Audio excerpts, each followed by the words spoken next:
So let me introduce our next speaker, Dr. Hemendra Kumar, University of Maryland, College Park, and Extension. Thank you, Mike. Thank you, everyone, listening to the great talks. Now, I will take you guys to a field trip, meaning I will be talking more about the field scale research, how do we use the soil moisture and irrigation scheduling.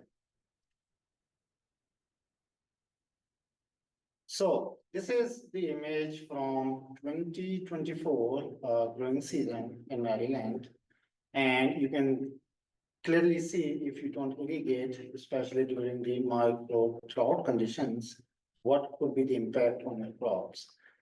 Before I go more into my PowerPoint, I have a question, and that question is not for the irrigation specialist here. I know some of them. The question is, what is the most common method that you think is used for irrigation in the United States?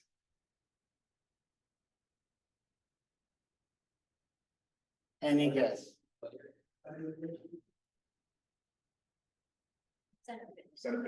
Central in Midwest, of course. But how the farmers is going to determine that he has to or she has to irrigate? What is the most common way that they realize this is the time of? Feel of the soil, neighbors, visual stress. So around 80% of farmers, they apply irrigation based on the visual stress, and around 50% of farmers, they apply irrigation based on the feel of the soil. My hands are not that technical that I can feel the soil, I can tell that, okay, today is the time to irrigate. So, and if I look at the Maryland, 80% of farmers, they apply irrigation based on the visual stress of the crop, and more than 60% of farmers, they apply based on the feel of the soil. So again, this is the work that I have been doing, from Alabama, and I'm carrying the similar work in Maryland because we don't have any baseline for Maryland to irrigate the crops. Okay, so what we assume, being a farmer, that assuming everything is happening the same throughout the growing season, within the growing season, and over the growing season. Assuming uniform irrigation management throughout the field does not account for the zone-specific soil water dynamics and zone-specific characteristics of the field. The reason I'm saying here is that we assume everything, let's say a field is 300 acres, and I assume everything is the uniform, and I apply irrigation throughout the same. 1 inch of irrigation is going to work for my entire crop. And then uniform irrigation does not meet the water demands due to spatial variability in the soil moisture and the distribution of the rainfall, right? If you see 2018 growing season, July was the month this field received almost none of the rainfall. Assuming that I will do the same treatment next year or next growing season, I'm assuming that July is the month I should wait to irrigate. But this is what happened in July. So, assuming based on the feel of soil and the visual stress, it does work sometime, but not all the time. So, what did I assume to go forward? So, we collect a lot of data from the fields. We also generate some of the data points in the lab, but we never integrated. So, this was the gap that I found. And assuming we have been talking about the field capacity, permanent wilting pond, irrigation thresholds. So 1931, the definition of the field capacity came, the amount of soil water in the profile went downward, water movement has decreased materially due to gravitational force, right? So we have been assuming if you have a fine texture soil, assume 33 kilopascal is the point where I have the field capacity. If I have a sandy texture soil,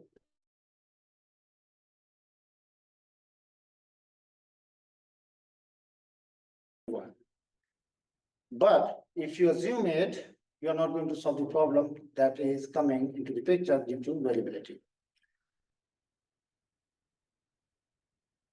And discrepancies between and uncertainty between the data that we collect from the field versus the lab. We generate the field capacities, all those parameters in the lab because it is very hard to map out those in the fields. So what I did, we tried to develop the relationship that should be applicable by what we develop in the lab and carry out in the field. So hydraulic conductivity, soil moisture, and metric potential. That is the relationship that is happening in the field conditions. So what we did, this is the field, which was 300 acre, and we divided this field in different management zones based on the data that we collected from this field. It was slope conditions, crop yield, elevation, and the soil texture. The soil texture, we have the compositions like sand, silt, clay. So we found two management zones which were extremely different. The zone one had lower slope, higher topographic vectors index, higher yield. However, zone two had a higher slope, lower topographic vectors index, and lower yield. And based on that, we came up with the idea that we should run the harvest model to optimize the entire system using the lab parameters that we have developed for the retention curve and the soil moisture data that we collected from these management zones.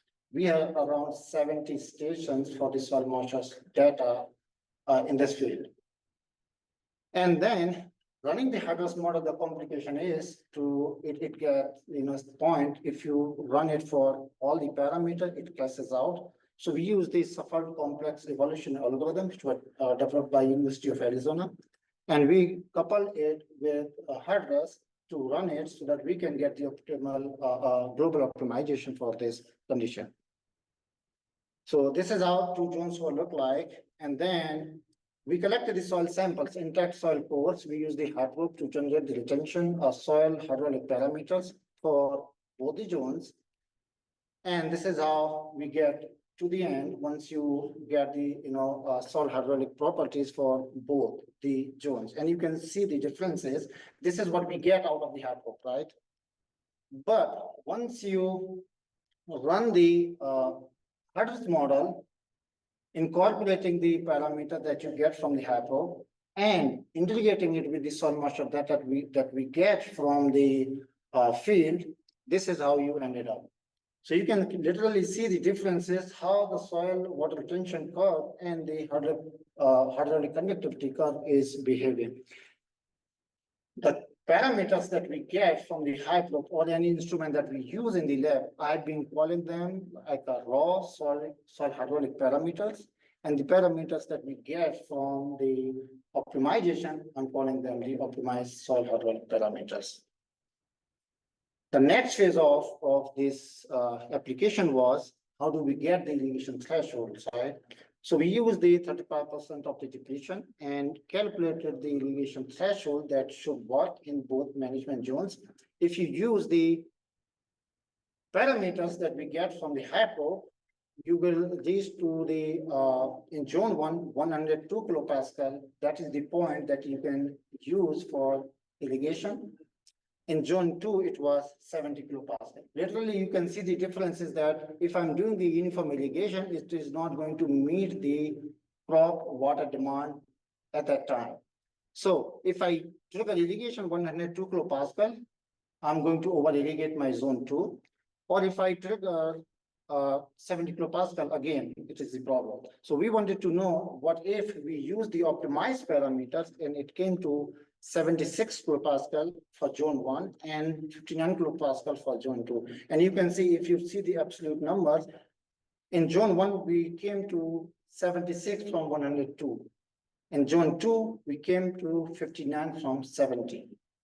And literally, you can see the irrigation amount differences. It is 2.18 centimeter from 2.6 centimeter and 1.48 centimeter from 1.9 centimeter. So that is the water application that we can reach if we use the entire system, the data that we collect from the field, and put it together with the parameters that we develop in the lab. Now, what about the field capacity, right? The maximum water holding capacity that we want to reach. If I think about the benchmark, based on the soil texture, that is the 33 kilopascal for both the zones, because this entire field was in the fine texture category. If I use the raw soil hydraulic parameters, I will reach to zone 1 15 kilopascal, and for zone 2 59 kilopascal.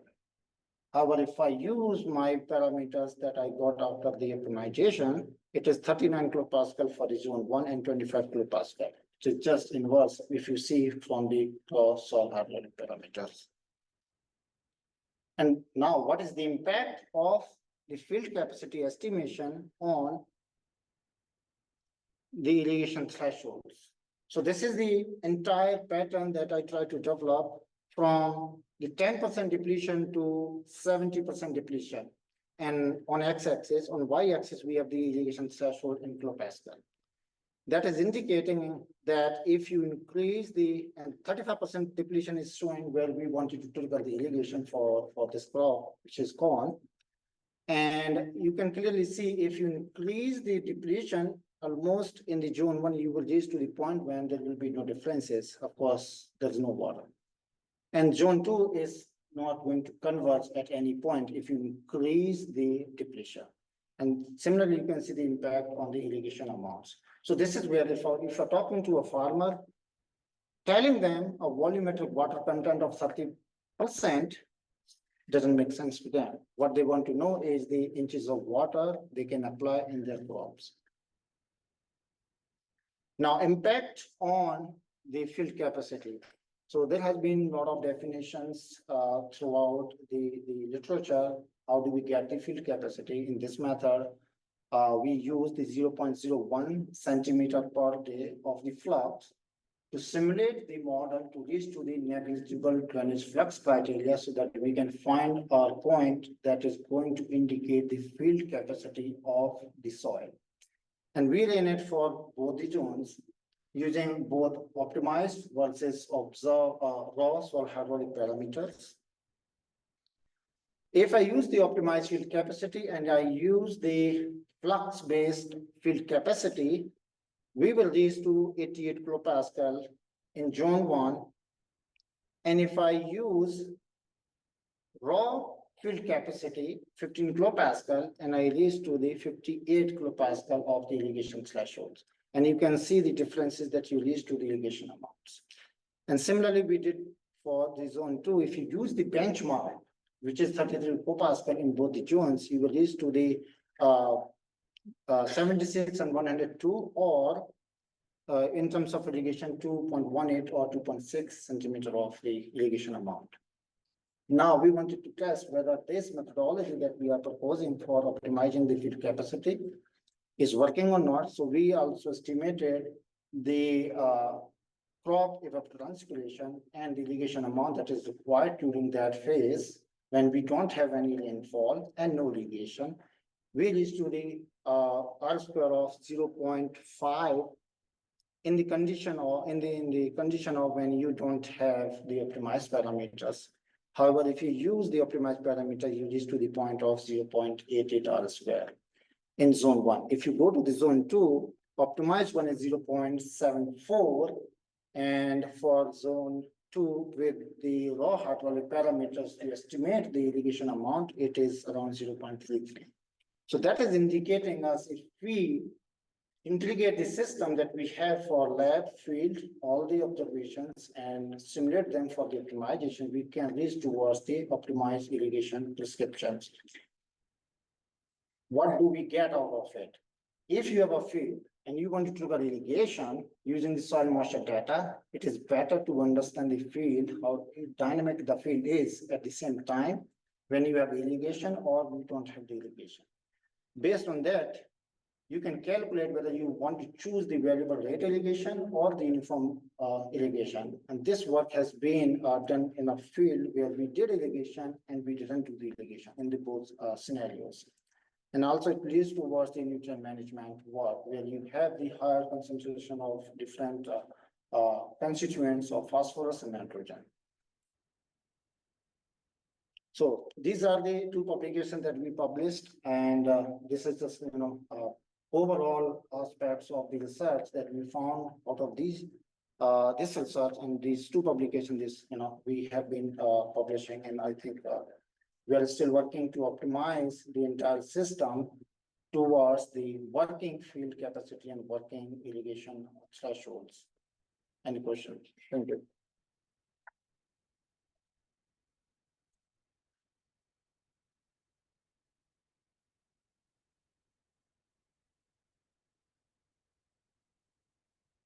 What is you're optimizing irrigation? What are you optimizing as a result? Is it yield? Is it? Good question. So Hydra does not include the yield. So this is just optimizing the parameters that we use, like soil water retention or soil hydraulic parameter. This is what we're optimizing, because if you use the soil moisture data to trigger irrigation, first thing that you have to use is the soil water retention curve. And if your soil water retention curve is not optimized, you are going to reach to the same aspect that we reached. So we are optimizing the parameters instead of the yield, because we don't have the yield component. However, in this first publication, we use the index that is similar to the crop yield to indicate whether we will reach towards the better yield or not. And it was based on the root water uptake and the potential root water uptake. If you take that ratio, it will tell you whether you will reach towards the better yield. So that is different scenarios that we ran in the first paper, delaying irrigation by 1 day. If you have to trigger irrigation using 15 centimeter sensor, 30 centimeter or 60 centimeter, these were the 3 taps that we used to optimize the entire system, and delayed the irrigation by day 1, day 2, day 3, day 4, day 5. And it will tell you which depth you should use to trigger irrigation and what day.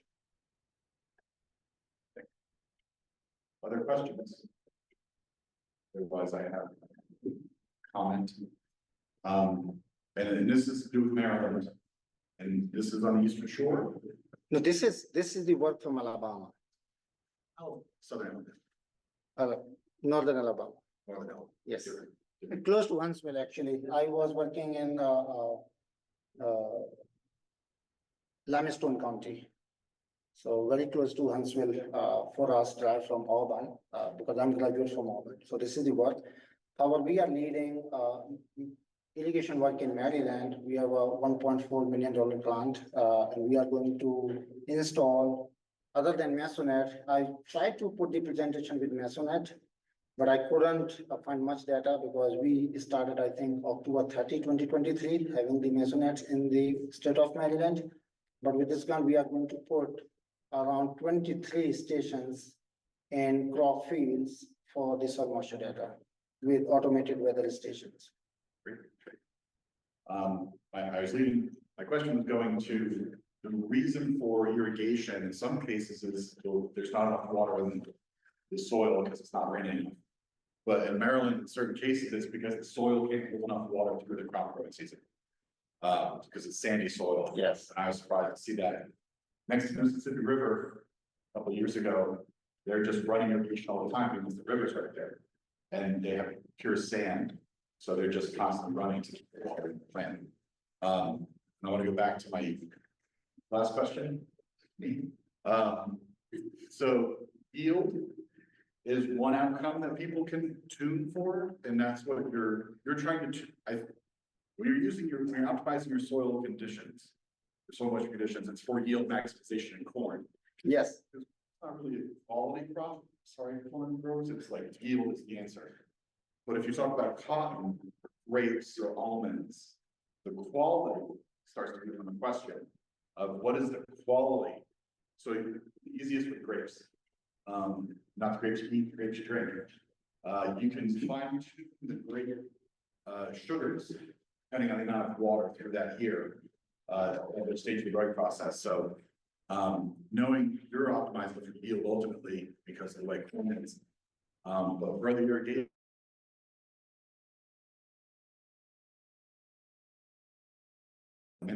Getting some more commodity data this year would actually be pretty informative. Yes, so, right. Thank you, Hemendra. Thank you, Mike. Thank you, everyone.